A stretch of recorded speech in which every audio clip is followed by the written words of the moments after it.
Hello everyone, मैं आपका दोस्त विवेक और आज के इस वीडियो में मैं आपसे बात करूंगा सेंसेक्स निफ्टी और बैंक निफ्टी। अगर आप देखेंगे तो इनकी अमाउंट बहुत ही हाई है।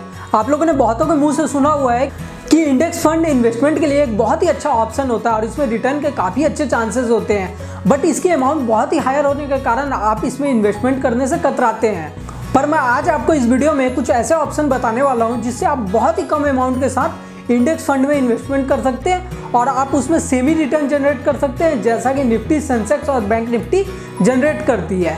अगर आप देखेंगे सेंसेक्स, निफ्टी और बैंक निफ्टी की प्राइसिंग तो ये मार्केट में बहुत ही हाई होती है। अगर आप इसके एक स्टॉक को भी खरीदना चाहते हैं तो इसमें आपको बहुत ही हायर अमाउंट को इन्वेस्टमेंट करना पड़ता है, बट कुछ रास्ते ऐसे भी हैं जिसमें आप बहुत ही कम अमाउंट लगा के किसी भी इंडेक्स फंड में इन्वेस्टमेंट कर सकते हैं। तो चलिए शुरू करते हैं। अगर आपके पास बहुत ही कम कैपिटल है तो आप ETF के साथ शुरुआत कर सकते हैं। ETF का मतलब होता है एक्सचेंज ट्रेडेड फंड्स।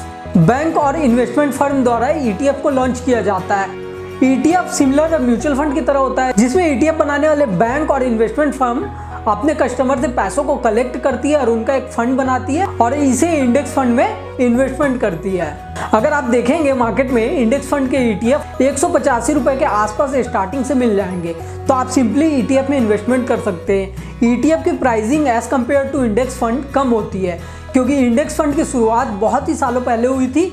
आज के समय में समय के साथ साथ उनकी वैल्यूएशन बहुत ही बढ़ चुकी है, बट ETF की शुरुआत हाल ही के कुछ सालों में हुई है और ETF बनाने वाले बैंक और इन्वेस्टमेंट फर्म के पास बहुत ही लिमिटेड कस्टमर्स होते हैं, उनके पास बहुत ही कम कैपिटल होता है, जिसके कारण ETF की प्राइसिंग बहुत ही कम होती है। और ETF का भी मतलब होता है एक्सचेंज ट्रेडेड फंड्स। ये स्टॉक मार्केट में ट्रेड होते हैं, इसे आप स्टॉक मार्केट से डायरेक्टली भी खरीद सकते हैं और आप इसे बैंक या इन्वेस्टमेंट फर्म के थ्रू जाके ETF को बाई कर सकते हैं। तो अगर आप कम कैपिटल से इंडेक्स फंड में शुरुआत करना चाहते हैं तो ETF आपके पास बहुत ही अच्छा ऑप्शन होता है। ETF फंड सिमिलर होता है। अगर आप इसमें इंडेक्स ETF को लेते हैं, जैसे SBI Nifty ETF, SBI Sensex ETF, तो ये सिमिलर इंडेक्स फंड की तरह काम करता है। अगर ETF के आगे SBI लगाओ तो सिंपली सी लॉजिक है कि ये स्टेट बैंक ऑफ इंडिया के द्वारा मैनेज हो रहा है। इसमें जमा हुए सारे कैपिटल को कलेक्ट करके जैसे इंडेक्स फंड में इन्वेस्टमेंट होता है, सिमिलर ये अपने पैसों को सेम पैटर्न में इन्वेस्टमेंट कर देते हैं। ये पूरा का पूरा पैटर्न इंडेक्स फंड से कॉपी करके अपने इन्वेस्टर्स को प्रोवाइड कर देते हैं। ETF को मैनेज करना भी उनके लिए इजी होता है और ये सिंपली इंडेक्स फंड की तरह भी काम करती है। इन्वेस्टर को एक अच्छा ऑप्शन मिल जाता है। अगर किसी इन्वेस्टर को बहुत ही कम कैपिटल के साथ शुरुआत करना है तो ETF के माध्यम से बहुत ही कम कैपिटल के साथ इंडेक्स फंड में इन्वेस्टमेंट कर सकता है। तो एक बहुत ही अच्छा ऑप्शन होता है जिसे आप यूज़ कर सकते हैं और ETF के माध्यम से आप बहुत ही कम अमाउंट में इंडेक्स फंड में इन्वेस्टमेंट कर सकते हैं। उम्मीद है कि आपको ये वीडियो देख के कुछ सीखने मिला हो।